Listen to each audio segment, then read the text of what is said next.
Seja muito bem-vindo para mais um encontro com a palavra. Este é um estudo de toda a Bíblia. Em nosso último programa fizemos uma introdução ao profeta Amós. Agora abra sua Bíblia no livro de Amós. Acomode-se e acompanhe conosco mais esse estudo que pode revelar maravilhas da palavra de Deus para a sua vida. É muito interessante acompanhar a maneira como Amós anuncia o julgamento de Deus sobre Judá e sobre Israel. Amós não separa Israel e Judá das outras nações do mundo, mesmo que a maioria dos profetas faça esta distinção. Amós inclui o povo de Israel e de Judá no julgamento que Deus fará a todas as nações. Mas o ponto mais forte da pregação de Amós é que o julgamento de Deus sobre Judá e Israel, especialmente Israel, será mais severo do que o julgamento das outras nações. Isso porque os povos de Judá e de Israel estavam espiritualmente em vantagem em relação aos outros povos. Esse é um ponto muito importante da pregação. Vou explicar melhor por que eles estavam em vantagem. Eles conheciam a lei de Deus, tinham sobre eles as bênçãos e eram ricos material e espiritualmente. Por isso eles também tinham uma responsabilidade maior. De acordo com Amós, a medida ou o grau de sua responsabilidade é diretamente proporcional à medida ou ao grau do seu conhecimento espiritual. Um princípio muito enfatizado nas Escrituras é o que você faz com o que sabe. As pessoas falam muito sobre a idade da razão. A Bíblia não fala muito sobre isso não, mas algumas pessoas acham que essa idade da razão é aos 12 anos, porque foi nessa idade que Jesus foi para o templo.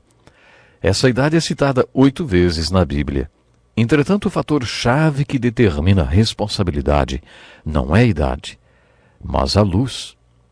Quanto de luz você tinha, em quanto de privilégio espiritual, de vantagem espiritual, de conhecimento espiritual você tinha? De acordo com a Bíblia, é essa a pergunta que um dia você vai ter que responder. A mensagem tão importante que Amós queria transmitir a Israel é que o julgamento de Deus estava chegando. É claro que essa foi a mensagem de muitos profetas, e essas mensagens vinham em vários pedaços. No início de suas profecias sobre o julgamento de Deus, eles pregaram: se você se arrepender, o julgamento de Deus pode ser desviado. É importante reparar se, quando eles pregavam retorno e restauração, eles estavam pregando para Israel ou para Judá. Se eles estavam pregando restauração de Deus para Judá, eles queriam dizer duas coisas. Primeira, daqui a 70 anos vocês vão voltar do cativeiro babilônico. Aí, eles já pulam para os finais dos tempos e falam sobre o retorno geográfico de Israel para sua terra, como é hoje o Estado de Israel. Eles também pregaram o retorno espiritual de Israel para Deus, que ainda não aconteceu. Quando profetas como Oséias e Amós pregaram a restauração do Reino do Norte, sabemos que eles estavam falando da volta do cativeiro assírio. O cativeiro assírio foi o fim de tudo. Eles deixaram isso bem claro. Olha, vocês não voltarão. Não haverá o que os salve. Os profetas sabiam que não haveria retorno do cativeiro assírio. Ainda assim, eles pregaram restauração.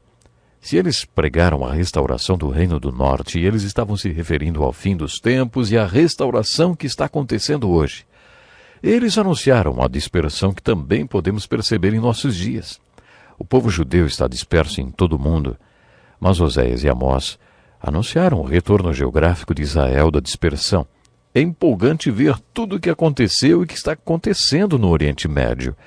Como foi profetizado por Ezequiel, a nação de Israel tem uma bandeira. Nós presenciamos o retorno geográfico de Israel e a sua restauração como nação. Deus dá essa mensagem através do profeta Amós. Preste atenção nessas palavras de Amós. O leão ruge na floresta se não apanhou presa alguma? O leão novo ruge em sua toca se nada caçou? O leão rugiu? Quem não temerá? O Senhor, o soberano, falou? Quem não profetizará? Amós está dizendo que sua pregação é o rugir do leão e que o cativeiro assírio era o leão.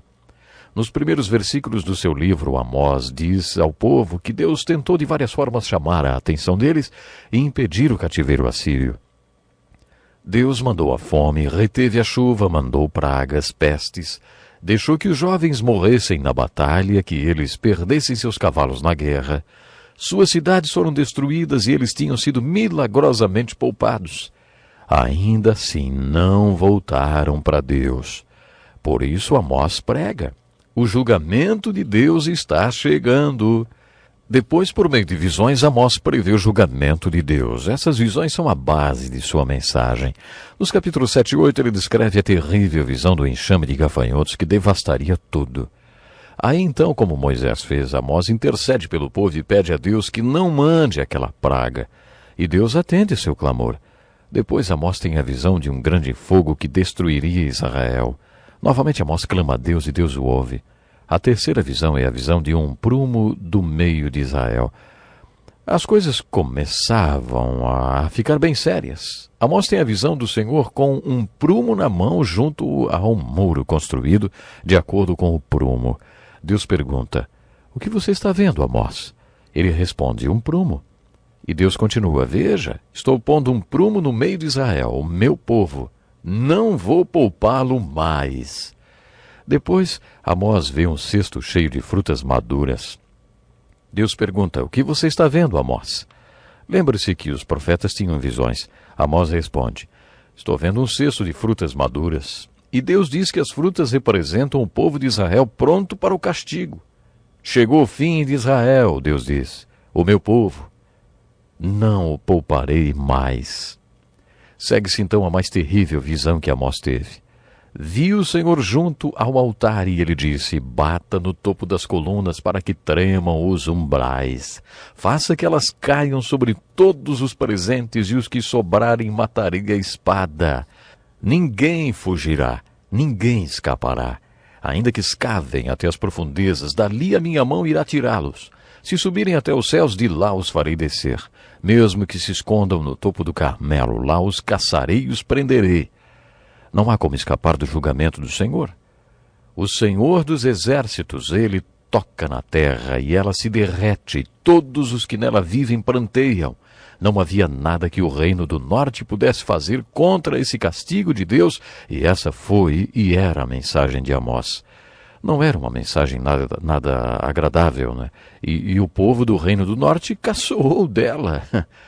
Mas o interessante é que 50 anos depois que Amós a pregou, 50 anos depois que Amós pregou essa mensagem, ela foi cumprida literalmente.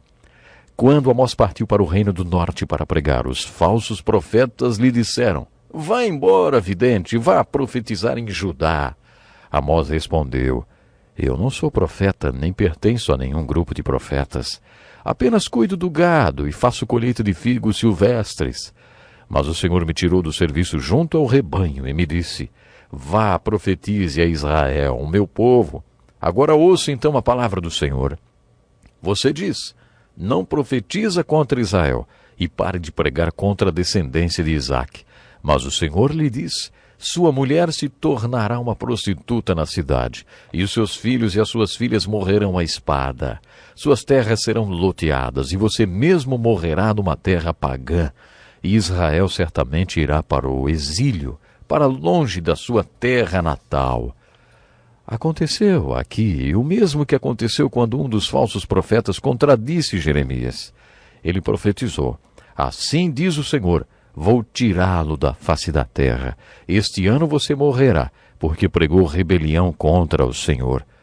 2 meses depois, só 2 meses depois disso, o falso profeta morreu. Às vezes eu não digo que sou ministro porque as pessoas têm um certo temor. Quando as pessoas se opunham à missão do profeta, o profeta profetizava o mal em suas vidas. Foi isso que Amós fez quando o falso profeta o mandou cuidar da própria vida e voltar para casa. A mensagem de Amós era a respeito do julgamento de Deus que estava chegando, mas principalmente a respeito dos pecados daqueles que tinham conhecimento espiritual. Jesus também falou sobre isso. Lemos no capítulo 9 do Evangelho de João: se vocês fossem cegos, não seriam culpados de pecado, mas agora que dizem que podem ver, a culpa de vocês então permanece. Nós nos preocupamos muito com os incrédulos. A Bíblia diz que onde houver a ignorância, a escuridão, então não há pecado. O que causa o pecado é a luz. Onde há luz, há pecado. O que você faz com aquilo que você já sabe, hein? Com o que você conhece? Esta é uma parte importante da pregação de Amós.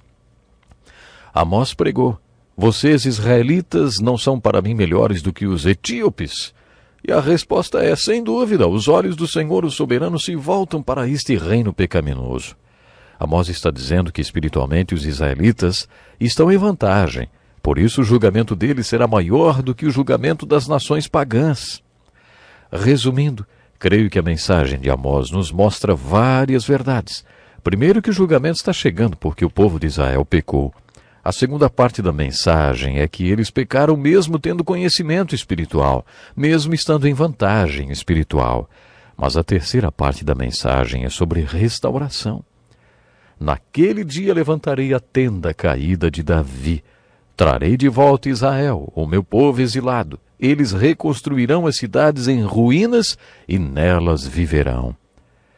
É muito empolgante ler sobre a restauração do Reino do Norte, porque ela ainda não aconteceu.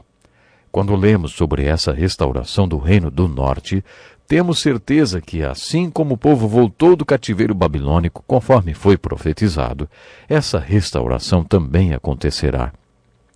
Quando ouvimos a pregação de restauração de Oséias e de Amós, renovamos nossa esperança na segunda vinda de Jesus Cristo. Por que hoje tantos se interessam pelas profecias das Escrituras e pelo Oriente Médio? Ora, por causa de Israel. Se você quiser se inteirar das profecias hoje, fique de olho em Israel. Paulo e os profetas do Velho Testamento afirmaram que Deus ainda não acabou seu tratamento para Israel. Já vimos parte do cumprimento da profecia, que é o retorno geográfico de Israel. Mas os profetas também pregaram o retorno espiritual de Israel para Deus. Zacarias afirma que os judeus serão pregadores tão bons que 10 homens agarrarão um judeu pelo casaco e dirão: fale-nos sobre Deus, fale-nos sobre Deus. Isso ainda não aconteceu, mas vai acontecer. E você já se voltou para Deus espiritualmente? Não perca o próximo encontro com a palavra. Este é um estudo escrito pelo Dr. Dick Woodward, na voz do pastor Edson Bruno.